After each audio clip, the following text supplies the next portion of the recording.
I'm going to miss you. It's crazy how, like, you're 1 month pregnant and you're already like this. Go away. It's just 1 week. Welcome to Iran. Are you here for business or pleasure? I'm a journalist. I'm covering the elections for Newsweek magazine. Ahmadinejad is devoted to the supreme leader. Ahmadinejad is what must be. Don't you want to report the other side? We are the educated. So you're a student? We are the educated. Welcome to Dish University. Why did you put away your camera when you saw the satellites? There's certain situations that if you film them, it won't do your friends or the movement any good. Tensions are rising in Iran. The election has ended in controversy. What are you doing? Fighting back! You're gonna get killed, come on! You have a real weapon and you choose not to use it.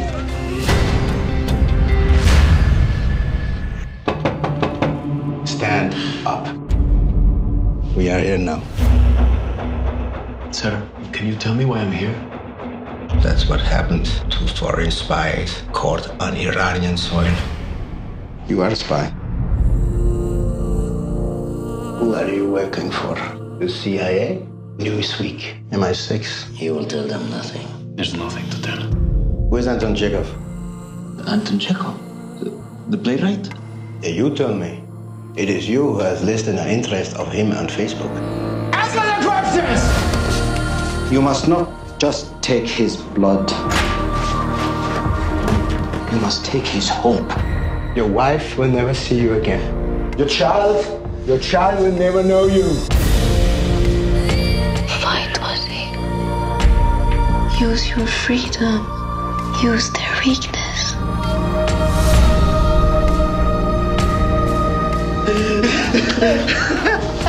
What are you doing? They locked you up, but you're still free. In their hearts, they know they cannot win.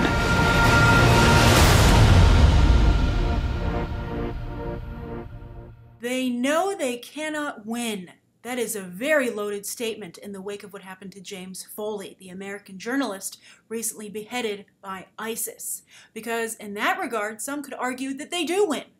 But considering the memory of James Foley, how he led his final moments in his entire life, what he dedicated it to, and movies like this, maybe they don't win. Maybe we can negate that supposed victory. Now, the timing of this movie, it is what it is. I think it's going to make it much harder to sit through the film, but more necessary.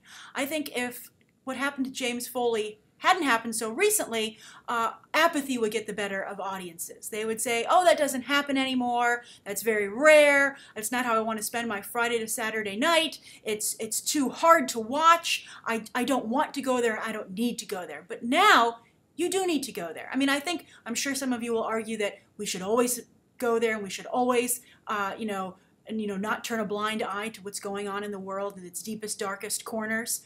But we do. And to argue the alternative is to not understand, human nature and the way society does work. So we need a current event to hook us into a movie like this. And unfortunately, tragically, we have one. But I'm hoping some good can come out of this. Now, callously, I think some people will be pointing out that this is going to help this film for awards season.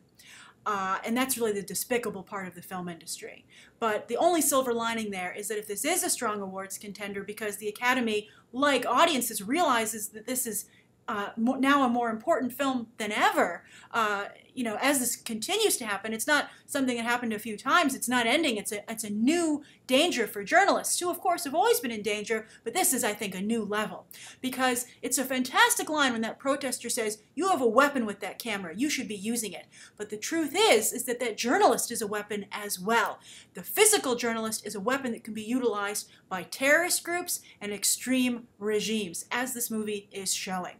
And what a movie. What a line. I'm so impressed with Jon Stewart. I mean, he is such a talented comedian, but he's a political comedian, so he has that intellectual capacity, and he understands the landscape, because you can't make the jokes if you don't understand the material.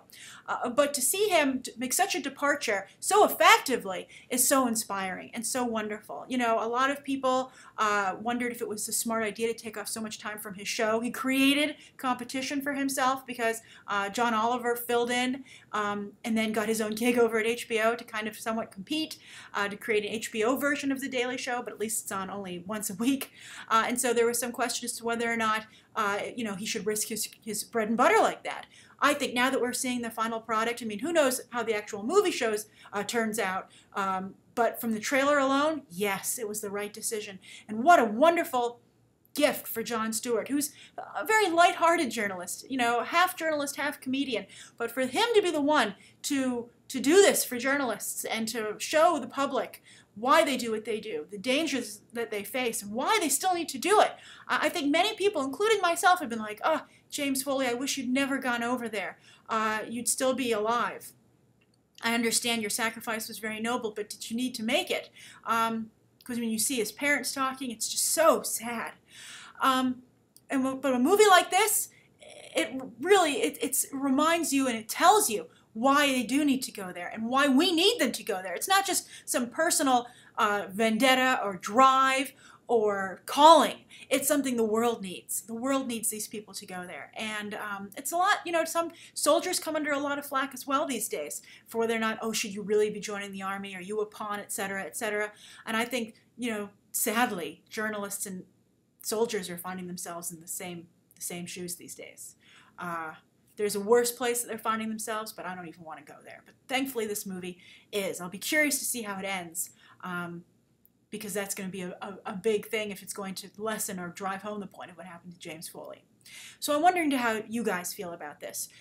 Do you think that this is a good time for the movie or a bad time for the movie?